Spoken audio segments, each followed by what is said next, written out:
हर मोहल्ले में मस्जिद है, 8 दिन के बाद 8वें दिन जुमा होता है, उसमें अल्लाह पाक ने कहा नफल ना पढ़ो, इस मौलवी की बात सुनो, क्योंकि ये कुरान बयान कर रहा है और कुरान बयान होता ही नहीं है। उलमा को देखे, उन्होंने बर्बादी को दावत देने में कोई कमी नहीं छोड़ी। नीचे देखे अवामुन नास को, उन्होंने हर करप्शन उनके अंदर मौजूद है, हर करप्शन। जाली सनदें मौलवियों की भी निकली है कि नहीं निकली? बहुत बड़े मौलवी साहब हैं, मुझे पता है उनकी सनद इस तरह दी गई थी कि इम्तिहान का जमाना ही कोई नहीं था, जब शर्त लगी है तो वो आए हैं और फिर उनका एक कमरे में बिठा के इम्तिहान अकेले का लेके सनद उसको दी गई है। मैं नाम लूंगा तो आप चौंक जाएंगे, इतना बड़ा मौलवी, जमीयत का है, फजल रहमान ग्रुप साहब का, और उसको इस्लामी नजरियाती काउंसिल का सरबराह भी बनाया जा रहा है, शायद बन गया होगा।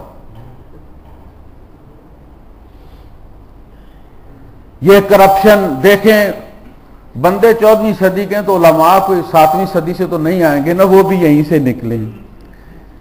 अगर दूध में जहर होगा तो क्रीम में, मलाई में सबसे ज्यादा होगा।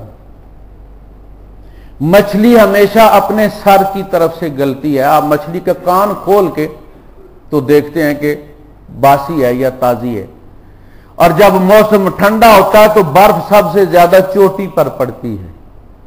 ये करप्शन चोटी पर है, इधर भी और उधर भी, प्रेसिडेंसी में भी और इधर भी। फिर हम बड़े मासूम, हम पर अजाब क्यों आता जी? पता नहीं हमारे ऊपर क्यों अजाब आता है जी। अब कोई बुराई हमारे अंदर देखें, हम हर चीज मिलावट, यानी हुजूर फरमा रहे जिसने मिलावट की वो हम में से नहीं, मेरी उम्मत में से नहीं। और हर चीज में मिलावट, मिर्चों में मिलावट है, धनिया में मिलावट है, दूध में मिलावट है, उसको प्रिजर्व करने के लिए उसके अंदर बाल सफा पाउडर भी डालते हैं, सोडा भी डालते हैं, पता नहीं क्या क्या, तेल।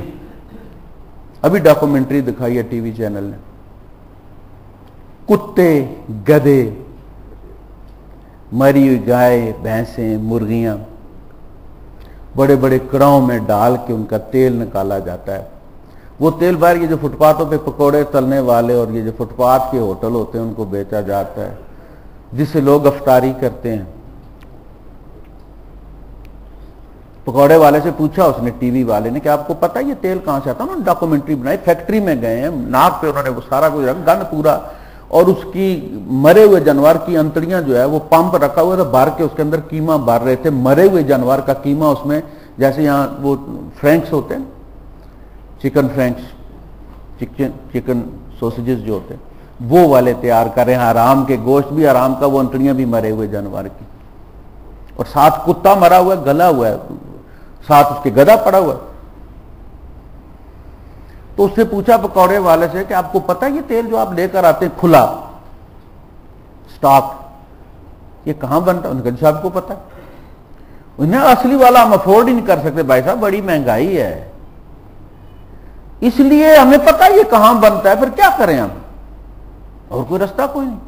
और लोग कहते दो, और लोगों को भी दिखाया पब्लिक है, 2 किलो डाल दो भाई पकौड़े, किलो डाल दो भाई मेरे लिए, सर हराम खिला रहे हैं लोगों को। यानी कोई जगह ऐसी नहीं कि जहां करप्शन ना हो, मिलावट ना हो, झूठ ना हो, जेलसाजी ना हो। बाप बेटे को मार रहा है, बेटा बाप को मार रहा है, भाई भाई को मार रहा है, खुदकुशियां आम हो गई हैं। मां अकेली नहीं मरती, बच्चे लेके मरती है, उसे पता मेरे मरने का इसे गम कोई नहीं होगा, हो सकते धमाल डाले मेरे मरने पर, बच्चे लेके मरती है ताकि ये सड़ता रहे पीछे। उसने कहा था ना, छोड़ के तू मर गया है 1 दर्जन नौनिहाल, बेवा कैसे इन यतीमों की नगेबानी करे, जिस तरह जलती हूं मैं तू भी सदा जलता रहे, आसमां लहद पे तेरे आतिश फिशानी करे। तो वो कहती है ये जलता रहे, बच्चे इसके मार के जाऊं मैं। ये कोई भूख की वजह से नहीं मारते, ये ऐसी स्टोरी बन जाती है कि भूख की वजह से हो गया, फलां हो गया, ऐसी बात नहीं है। ये इंतकाम की वजह से जहनी बीमारियां हैं, रब से दूरी होगी तो चाहे जहन पर असर अंदाज होगी। तो हर लिहाज से आप ये कहें कि लेट क्यों आया और ये कहें कि इतनी कैजुअलिटीज हुई क्यों नहीं जितनी एक्सपेक्टेड थी। और अब भी अगर हमने तौबा ना की, ये भी वार्निंग है, ये अजाब नहीं है, ये अजाब की वार्निंग है कि मैं ये कर सकता हूं। तुमने समझा कि उसके साथ यारी हो गई है तुम्हारी, तो अब सत्ते खैरा हैं। तुमने उसे सजदा कर दिया था कि हमें पत्थर के दौर में ना ले जाए, खुदा पत्थर के दौर में ले आया कि नहीं ले आया? 2 घंटे लगे। कहीं कोई सड़क, कोई पुल, कोई मोटरवे कुछ बचा? कोई रेलवे ट्रैक, कोई फसल, कोई बीज, कोई स्टाफ? तुमने यह समझा था कि अल्लाह पाक निरी धमकियां देता, तुम्हारा बगाड़ कुछ नहीं सकता। फिर इसके बाद अगर हम बाज ना आए, हमने इज्तिमाई तौबा ना की, कौम की तौबा इनफरादी कबूल नहीं होती। सबसे पहले सरबराह ममुल्कत बाहर निकलता है, टाट पहन के, जीन्स पहन के नहीं, टाट पहन के, फकीर बन के। जानवर भी बाहर निकाले जाते हैं, बच्चे भी बाहर निकाले जाते हैं। इज्तिमाई तौबा होती है कौम यूनुस की तरह, तब जाके मंजूर होती है। अगर हमने तौबा ना की, अपने गुनाहों का इदराक और एतराफ ना किया, अगले मरहले बड़े सख्त हैं, बीमारियां फैलेंगी। और ये याद रखें कि दफन करने के लिए जगह नहीं मिलेगी, परिंदे खाएंगे।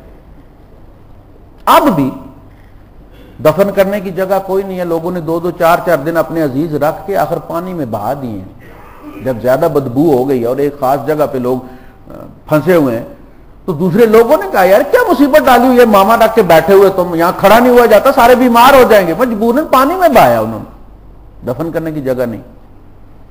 बीज आपका कोई नहीं, फसल आपकी कोई नहीं बची, क्या तसाली सर पे खड़ी है। अब भी अगर हम पलट आए तो 70 माओं से ज्यादा प्यार करने वाला है। उसके लिए कोई चीज नामुमकिन नहीं है। लेकिन हमें इदराक हो, एहसास हो कि हम मुजरम हैं, उसने हमारे साथ कुछ नहीं किया बल्कि जो करना चाहिए था उससे कम किया, और ये उसकी मेहरबानी है, उसका एहसान है। वाखिर दावाना अल्हम्दुलिल्लाह रब्बिल आलमीन।